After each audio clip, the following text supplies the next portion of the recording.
और अब बात डोनाल्ड ट्रंप की, जो राष्ट्रपति पद पर बैठने के पहले ही हर रोज एक नए ऐलान की वजह से चर्चा में रहते हैं। ट्रंप ने अब टैरिफ के मुद्दे पर फिर से देशों को धमकाया है, जिसमें बात की है उन्होंने भारत और ब्राजील की और कहा है कि वो भारत और ब्राजील पर रेसिप्रोकल टैक्स लगाएंगे।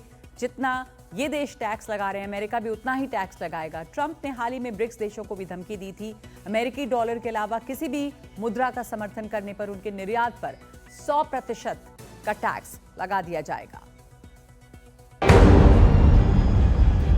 शायद लोगों का ये जबरदस्त समर्थन ही ट्रंप को अपनी कही सारी बातें पूरी करने का हौसला दे रहा है। इस बार निशाने पर भारत और ब्राजील है।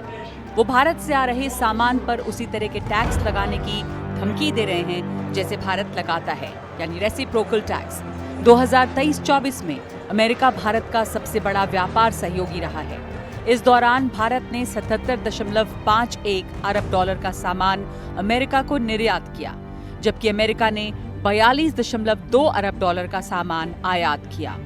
अमेरिका को जो सामान भारत से निर्यात हुआ, उसमें से 11.46 अरब डॉलर का इंजीनियरिंग सामान, 6.96 अरब डॉलर के रत्न और गहने, 5.53 अरब डॉलर की दवाइयां और मेडिकल सामान और 4.28 अरब डॉलर के पेट्रोलियम उत्पाद थे।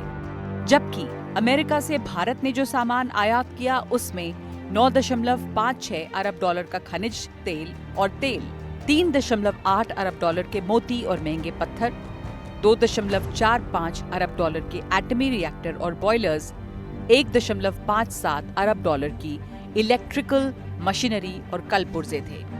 लेकिन ट्रंप की धमकियों के बीच ये ध्यान रखने वाली बात है कि अमेरिका एक विकसित अर्थव्यवस्था है, जिसकी जीडीपी दुनिया में सबसे ज्यादा 25.43 ट्रिलियन डॉलर की है, जबकि भारत 5वें नंबर की अर्थव्यवस्था है और उसकी जीडीपी सिर्फ 3.41 ट्रिलियन डॉलर की है।